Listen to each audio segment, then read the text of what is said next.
पवन सैनी जी।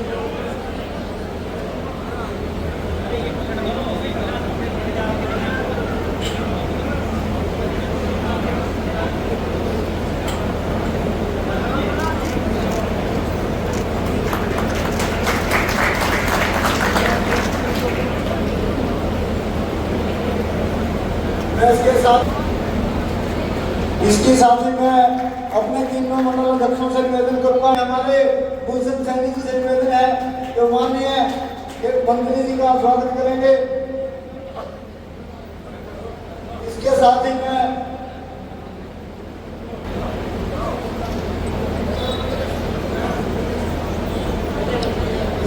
मैं निवेदन करूंगा हमारे प्रत्याशी भाई पवन सैनी जी से कि वो आए और मंच पर आकर कार्यकर्ताओं को मार्गदर्शन करें। माता के आदर सत्कार के लोग आदरणीय प्रधानमंत्री नरेंद्र मोदी जी, उनके सरकार में कैबिनेट मंत्री और हरियाणा के पूर्व मुख्यमंत्री आदरणीय श्री मनोहर लाल जी, आज उनका इस नारायणगढ़ में उनका बहुत बहुत हार्दिक अभिनंदन है, स्वागत है। उनके साथ मंच पे पार्टी के हमारे बहुत वरिष्ठ नेता जो जिला परिषद अखाड़ा के अध्यक्ष थे, चेयरमैन थे, भाई सुरेंद्र राणा जी, भाई गुलशन सैनी जी, अम्बाला जिला भारतीय जनता पार्टी के हमारे जिला के अध्यक्ष भाई मनदीप राणा जी, आदरणीय महामंत्री भाई विवेक जी, भाई मोहनी सैनी जी, भाई राकेश बिंदर जी, शाहजहांपुर मंडल के अध्यक्ष भाई गुरनाम जी, नारायणगढ़ मंडल के अध्यक्ष भाई रणधीर जी और मारकंडा मंडल के अध्यक्ष भाई मंगूराम शर्मा जी, भाई अमित अग्रवाल जी, राकेश बिंदर जी, भाई अशोक पाल जी, पार्टी के सभी वरिष्ठ नेतागण और मेरे सामने उपस्थित सभी भारतीय जनता पार्टी के ज्येष्ठ श्रेष्ठ कार्यकर्ता साथियों, मित्रों, देश के आजादी के बाद जहां इस देश के अंदर कांग्रेस पार्टी ने लगातार 50-55 साल तक राज किया और हरियाणा में भी कांग्रेस का लगातार वर्षों इस हरियाणा के अंदर के मुख्यमंत्री रहे। लेकिन साथियों, हरियाणा में पहली बार हरियाणा की 2.5 करोड़ जनता जनार्दन ने भारतीय जनता पार्टी को 2014 के अंदर पूर्ण जनादेश देकर के, प्रचंड बहुमत देकर के और मेरे शीर्ष नेतृत्व में एक ऐसे संत, सामान्य कपड़ों में संत, जिन्होंने अपना सारा जीवन देश और समाज के लिए समर्पित किया, ऐसे माननीय मनोहर लाल जी के रूप में इस हरियाणा का मुख्यमंत्री देने का काम किया। मित्रों,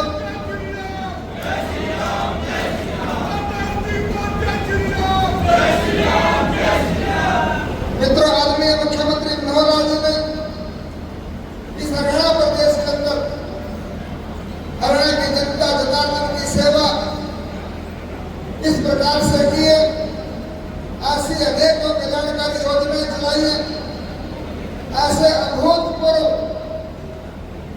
एक असामान्य दिखने वाले काम और कोई हरियाणा की धरती पर हरियाणा के लोगों के लिए करने का काम किया। मित्रों, अगर मैं शुरुआत करूं इस हरियाणा के अंदर हमारे जो बेरोजगार नौजवान साथी हैं वो नौकरी के लिए मारे घूमते थे। हरियाणा में इस प्रकार का वातावरण था। हिसार से मुख्यमंत्री बना तो हिसार के लोग, रोहतक से लगा तो रोहतक के लोग, भिवानी से मुख्यमंत्री है तो भिवानी के ज्यादा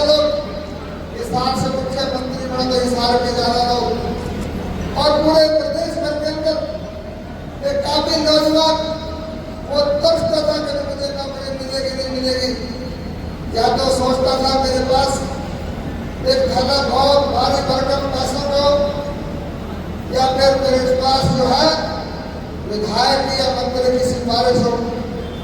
मित्रों, इस इलाके के लोगों ने एक उनका एक विश्वास टूट चुका था।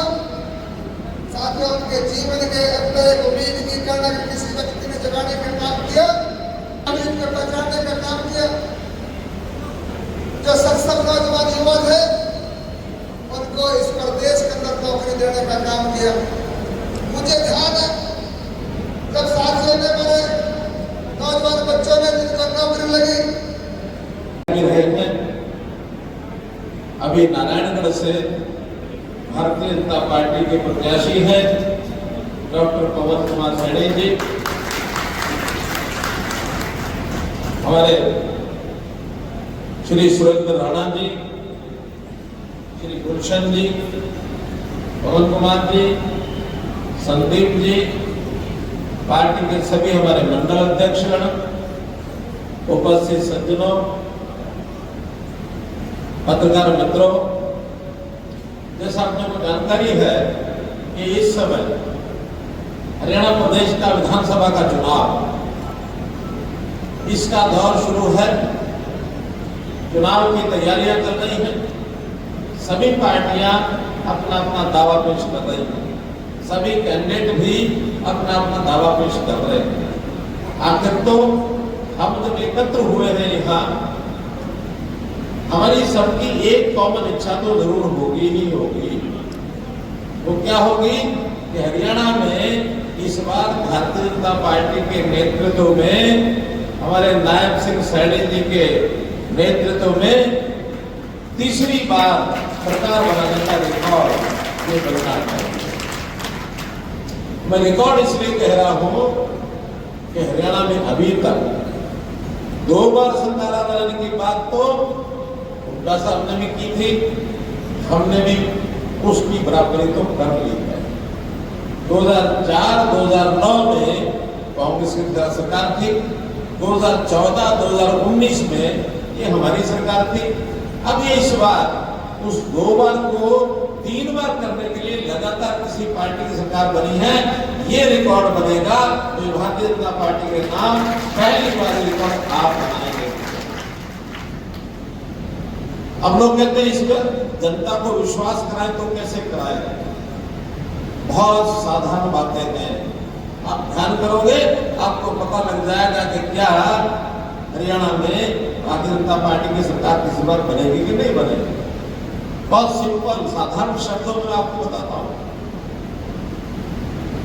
अब देखिए, जब कभी 2 आदमियों का मुकाबला होता है, 2 दलों का मुकाबला होता है, कोई भी कंपटीशन होता है, और उस कंपटीशन के शुरू होने से पहले अगर कोई एक आदमी या एक दल किसी अपने साथ में खड़े हुए आदमी को कहे कि जब हम लड़ाई लड़ेंगे तो आप मेरा साथ देना, लड़ाई से पहले ही साथ मांगना, इसका मतलब उसके मन में एक क्या आ गई? जोर से बोलो, क्या आई? कमजोरी आ गई। अगर इतना दम है कि हम सरकार बनाएंगे तो भाई फिर ये सहारा क्यों मांग रहे हो? उन्होंने गठबंधन के लिए पार्टियों के साथ, यानी हमारे साथ कोई गठबंधन कर ले, हमारे साथ कोई गठबंधन कर ले, ये अलग बात है। कोई भी ऐसी पार्टी आगे नहीं आई जो कांग्रेस से गठबंधन करे, क्योंकि उनको भी डर लगता है कि डूबती नैया में अपने आप को क्यों डुबोना, डूबेंगे तो अलग से डूब लेंगे, कांग्रेस के साथ डूबने का क्या कारण है? कोई साथ आया इनके गठबंधन के लिए? किसी ने हाथ आगे बढ़ाया क्या? अभी आवाज थोड़ी कम कर दो। कोई आगे आया क्या? बताओ, नहीं आया। इसका मतलब ये है हार की तरफ आगे बढ़ गई है। दूसरा बड़ा साधारण सा विषय है, हमने तो चुनाव शुरू होने से पहले डिक्लेयर कर दिया कि अगर हमारी सरकार बनती है तो हमारे मुख्यमंत्री के जो नेता होंगे जिनके नेतृत्व में चुनाव लड़ा जाएगा वो श्री नायब सिंह सैनी, उनके नेतृत्व में चुनाव लड़ा। अगर कांग्रेस में इतना दम होता सरकार बढ़ाने का तो मुख्यमंत्री घोषित कर सकते थे ना। उन्होंने किया क्या? उन्होंने किया क्या? नहीं किया, क्योंकि उनके घर में लड़ाई कितनी है उसका आप अंदाजा नहीं लगा सकते। पहले कहते थे कि बापू बेटा दोनों की पार्टी, अब तो पता लग रहा है बापू और बेटे की लड़ाई शुरू हो गई है। बापू कहता मैं मुख्यमंत्री बनूंगा, बेटा कहता मैं मुख्यमंत्री बनूंगा। और अब उनकी एक नेत्री, महिला नेत्री, उसने भी कहा कि मैं मुख्यमंत्री बनूंगी।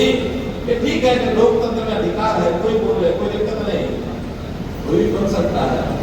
लेकिन वो जो कि अनुसूचित जाति से थी, एससी समाज से थी, उसके खिलाफ जातिवाचक शब्द कह करके भी उसको अपमानित किया, क्या नहीं किया? इनके सब साथ लगे हुए लोगों ने जातिवाचक शब्द से किसी को पुकारोगे कानून अपराध है, ये कानून अपराध है। लेकिन उन्होंने अपमान किया, उस समाज का अपमान किया। वो पार्टी अलग है, हमारा कोई लेना देना नहीं इस पार्टी से, लेकिन एक महिला, वो भी अनुसूचित जाति की महिला, इतनी सहानुभूति तो हमारी हरियाणा में है कि हम किसी को इस प्रकार से भेदभाव करके किसी का अपमान नहीं करते। न केवल उनका अपमान किया, ये समाज में भी कब फिरका प्रस्ती पैदा करके, कब बंटवारा करके, कब किसी को गाली देने का काम कर जाए। मित्रों 10 साल, 9.5 साल मैं मुख्यमंत्री रहा। पिछले 5 महीने से हमारे नायब सिंह सैनी ये मुख्यमंत्री हैं। मर्यादाओं से बंधे हुए होने के कारण से मैंने एक विषय पर कभी उठाया नहीं। आज मैं आपके सामने बोल रहा हूं। इन्होंने पंजाबी समाज को गालियां दी कि नहीं दी? गालियां दी कि नहीं दी? पता नहीं क्या क्या बोला। इनकी हमारी संस्कृति नहीं मिलती। अरे हरियाणा में, इस हरियाणा को बनाने में इस समाज का बहुत बड़ा योगदान रहा है, बहुत बड़ा योगदान रहा है। ये जहां से आए हैं वहीं भेजते हुए, अरे आए हैं देशभक्ति की भावना को लेकर के आए हैं, इस देश से प्रेम का सब आए हैं। इनकी तरह नहीं जो हमारे समाज को बिगाड़ने के लिए खड़े हों, जो लाल किले के ऊपर दुश्मन के तरह ऊपर चढ़ करके और देश का अपमान करते हो, उनको ये सपोर्ट करते हैं, उनको सपोर्ट करते हैं। देशभक्ति का जज्बा ये जानते नहीं कि होता क्या होता। उन्होंने यहां तक कहा मेरे माध्यम से समाज को अपमानित करने के लिए ये जिस दिल से निकले उस दिल में डाल देंगे। कहा कि नहीं कहा? कहा कि नहीं कहा? इन चीजों को कोई भूलता नहीं है। समाज के मन में पीड़ा है और उस पीड़ा को आगे कोई इस प्रकार की हिम्मत न करे। इस बात को जताने का अवसर कौन सा अवसर है? कौन सा अवसर है? अभी चुनाव का अवसर है। ये चुनाव का अवसर है मित्रों। इस समय अगला पिछला हिसाब चुकता कर लेना चाहिए सबको। किसी को भी पीड़ा पहुंचाई हो, पीड़ा पहुंचाने का बदला अभी ले लो आप। तीसरा विषय, 10 साल के कांग्रेस का सरकार, उनकी उपलब्धियां, 10 साल की हरियाणा की उपलब्धियां, भारतीय जनता पार्टी की सरकार, आप लोगों की तुलना तो कर लो। भ्रष्टाचार का बोलबाला कैसा होता था बड़े बड़े शहरों में, कस्बों में, खास करके हमारे व्यापारी भाई, दुकानदार भाई, रेडी गंज लगाने वाले, भोक्ता लगाने वाले, इनसे ये महीना बांधते थे, महीना हफ्ता बांधते थे, महीना होगा। क्या वर्तमान में भी कोई महीना बांध करके, हफ्ता बांध करके किसी से वसूली करने आता है क्या? ये छोटा भ्रष्टाचार है। बड़े बड़े भ्रष्टाचार के तो खोल रखते हैं। जो इनके धंधे एक एक करके मोदी जी ने ऐसे लोगों को नक डाल करके सीधा कर दिया कि बड़े बड़े लोग घबराने लग गए, गलत काम नहीं करेंगे। हरियाणा में क्लर्क के इतने, पीएन के इतने, सुपरवाइजर के इतने, पटवारी के इतने, तहसीलदार के इतने, क्लास वन अधिकारी के इतने, एक्सेस के इतने पैसे फिक्स थे, तब जाके नौकरियां मिल पाती थी। नौजवान अपने बापू के जमीन का किला बिकवा देते थे, माँ के डूम गहने ये बिकवा देते थे, घर का कोई छोटा मोटा प्लॉट है बिकवा देते थे, कब्जा करवाते थे कि माँ बापू मैंने नौकरी लेनी है, पैसे देने पड़ेंगे। ये 10 साल सरकार था और आपकी सरकार ने 10 साल में एक ऐसा मापदंड खड़ा किया कि बिना खर्ची मिलेगी नौकरी, योग्य व्यक्ति को मिलेगी। और एक कहता मेरी 2000 नौकरी तो फिक्स है, 25% ज्यादा लेके आऊंगा और मैं सबने बांट दूंगा। भाई ये बांटने का मतलब क्या है? ये वही पर्ची वही खर्ची फिर चलाएंगे और बंदरवाट करने के लिए योग्य व्यक्ति को दूर रखेंगे, जिसकी पहुंच नहीं उसको बात चाहिए नहीं सकती। मित्रों, इन नौकरियों के झांसे में जब लोग इस प्रकार का धंधा करना शुरू करते हैं तो अदालत भी देख रही है। अदालत ने इसी प्रदेश के एक मुख्यमंत्री को नौकरियां गलत देने के कारण से क्या हुई? कितने साल की? 10 साल की। आपको को भी उसके बेटे को कोई ना। मित्रों, ये सारे गलत धंधे आदमी करने के लिए तैयार हो गए। हमारे करनाल जिले में ही एक कांग्रेस का प्रत्याशी आना चाहिए क्या? उनको शर्म करनी चाहिए और जनता को उनको भगा देना चाहिए। मित्रों, समझने का विषय है कि 10 साल पूर्व के उस काले काल में हम फिर न फंस जाए। जो भय का वातावरण था, अत्याचार गरीबों पर, अनुसूचित जाति के लोगों पर, बैकवर्ड क्लास के लोगों पर खूब अत्याचार होते थे, महिलाओं पर अत्याचार होते थे, बलात्कार, जिंदा जलाना, घर जला देना। मिर्चपुर गांव में है हिसार में, छोटी सी बात, गली के अंदर एक कुत्ता बना था। किसी एक रास्ते चलते आदमी का कुत्ता भौंक के गया, कहीं भी भौंकता है, हम भी आते जाते कहीं ना कुत्ता भौंक जाता। कोई संयोग से अनुसूचित जाति का व्यक्ति वहां खड़ा था, उसने उसको गालियां दी और ने कहा कि कुत्ता अंदर बांध दो। उन्होंने कहा मेरा नहीं है कुत्ता। उसी बात को लेकर के बवाल मचाया और उस बवाल के कारण से उस हरिजन बस्ती को आग लगा दी। जिंदा एक महिला जल गई और वो मिर्चपुर के लोग इनके रहते रहते न्याय नहीं प्राप्त कर सके। हमने आकर के वो उस गांव में नहीं रहे थे, हमने इस साल में ही एक कॉलोनी बनाकर उनको सबको बसाया, सबको बसाया। क्योंकि माथे पर तिलक उसको माता देख करके लगाता था, हर किसी को नहीं लगा सकता। उसको सूचना ही ऐसी थी। ये धंधे 10 साल पहले चलते थे। आज भी किसी की जाति पूछी जाती है, हर किसी को जो सुविधा चाहिए तुरंत मिलती है, घर बैठे मिलती है। जिस पोर्टल के बारे में कहते हैं जब आएंगे पोर्टल वोटल सब खत्म कर देंगे। मैंने चैलेंज दिया था कि आखिरी चुनाव के दिन तक ये बोलते रहना, आप पोर्टल खत्म करेंगे, जनता आपको खत्म करेगी, क्योंकि इस पोर्टल की सुविधा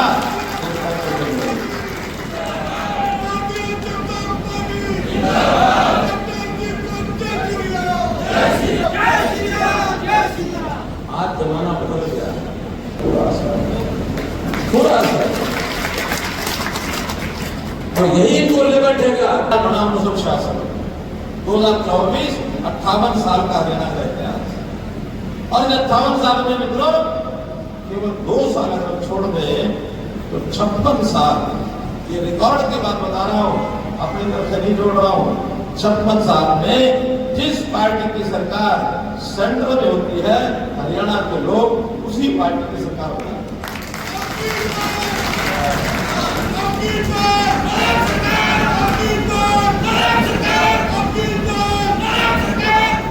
अगर यकीन करना हो, आपको खुलासा करना हो तो बता सकते हैं।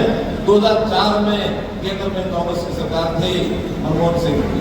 हरियाणा में हुड्डा की सरकार बनी कांग्रेस की। 2009 में केंद्र में सरकार कांग्रेस की मनमोहन सिंह और हरियाणा में कांग्रेस सरकार हुड्डा। और 2014 में केंद्र में किसकी सरकार बनी? मोदी जी की भारतीय जनता पार्टी की सरकार। हरियाणा में किसकी सरकार बनी? भारतीय जनता पार्टी की सरकार बनी। 2019 में केंद्र में किसकी सरकार थी? भाजपा की सरकार। हरियाणा में किसकी सरकार बनी? भाजपा की सरकार। अब 24 में केंद्र में किसकी सरकार है? भाजपा की सरकार। हरियाणा में किसकी बनेगी? भाजपा की। हम नामों से नहीं, हम पार्टी से चलाते हैं। जिस पार्टी की केंद्र में सरकार होती है उसी पार्टी की प्रदेश में सरकार होती है, और ये जनता ने मानस बना दिया है। जब केंद्र में